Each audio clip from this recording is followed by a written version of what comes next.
Now moving on to Russia. Russian President Vladimir Putin has met India's External Affairs Minister Subrahmanyam Jaishankar at the Kremlin. Jaishankar, who co-chairs the Russia-India Intergovernmental Commission, discussed trade, economic and cultural cooperation with the Russian leader. Several senior Russian officials joined the meeting, including presidential aide Yuri Ushakov, Deputy Chief of Staff Maxim Oreshkin, Economic Development Minister Maxim Reshetnikov, and also Deputy Foreign Minister Andrei Rudenko. The talks highlighted ongoing high-level engagement between Moscow and New Delhi. Now for this discussion, we welcome retired Major General and Dr. Rajan Kochhar. He's a senior strategic and international affairs expert, joins us live from New Delhi. Thank you very much, Dr. and Major General, for joining us again. Good to see you. Now, looking at this, how might India and Russia's continued high-level engagement affect both their strategic balancing between the Western countries and U.S.? Thank you, Subha. Thank you. Very interesting opening question you have actually made because we follow a path of strategic autonomy, and we would like to have a friendship with everybody. Whether it is China, Russia, or the United States. So, considering that framework of our foreign policy, I think this engagement must be viewed in that context. It should not be viewed that we are trying to build up a counter to the United States, because there are some quarters in the United States which feel that closeness of India to Russia is detrimental to Indo-US relations. So I don't think we should put that to rest.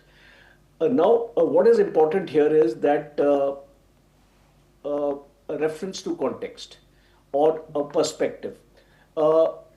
India-Russia ties are actually among the most steadiest relationship in the world after the Second World War, and we have seen Russians emphasizing on a long-term partnership with India. And recently, if you would remember in Operation Sindoor, how the S-400 Russian Triumph S-400 Triumph Russian air defense system was used by India to a great effect, and we are in the process of getting the latest version of S-500 also.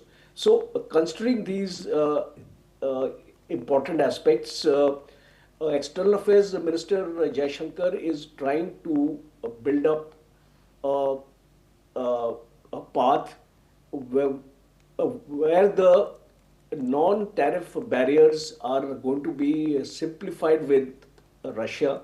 One concern of India as far as Russia is concerned is the trade imbalance. If you look at India-Russia trade, it is $68.7 billion. We are exporting to Russia only 4.88 billion. So there is a trade deficit of $58.9 billion. So I think Minister Jaishankar is trying to emphasize in this visit that how do we narrow this barrier, because it's too much one-sided.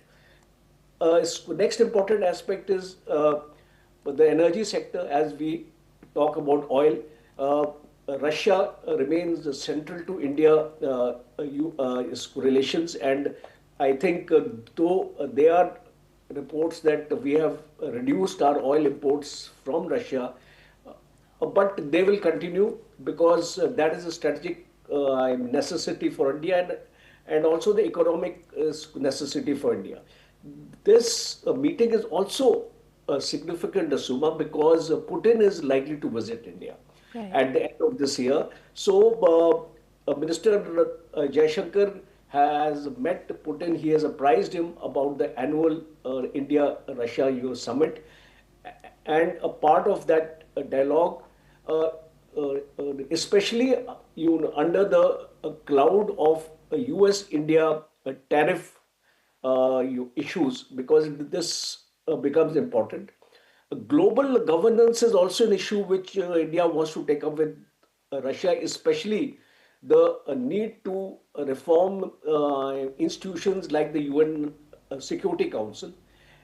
And also, we are also trying to formalize the trade corridors. The North-South Atlantic corridor is a point in question, and we are trying to ensure that these corridors get operationalized because what I look at the future is we must have Yes. alternative supply chain management routes available to us because in case the situation in the Middle East gets bad and we have seen how the Houthis have targeted the Bab el Mandab Strait and the Red Sea area. So we need to have Right. things like these northern sea routes. The Chennai Vladivostok corridor is also very, very promising, and I think in times to come it's going to play a very big role. It's going to cut down on the costs also because if you have these kind of dedicated your corridors and you are moving your goods by the sea, it is cost effective. So the strategic gains for India, I would sum it up in this manner. The strategic gains for India with a friendship to Russia's energy security, point number one.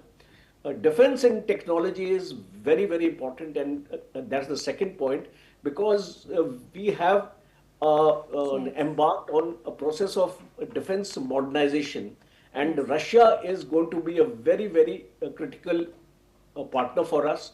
The third is the multipolar polar leverage we have with Russia, because Russia gives us a leverage in this multipolar world, and it has always stood by us. Even if you look at the history in the Yes. United Nations Security Council, any resolution which is concerning India, Russia has always supported, Yes. Yes. and larger implications are that Kremlin and New Delhi Yes. are embarking on a new path now because this entire world geopolitics today is in a state of flux.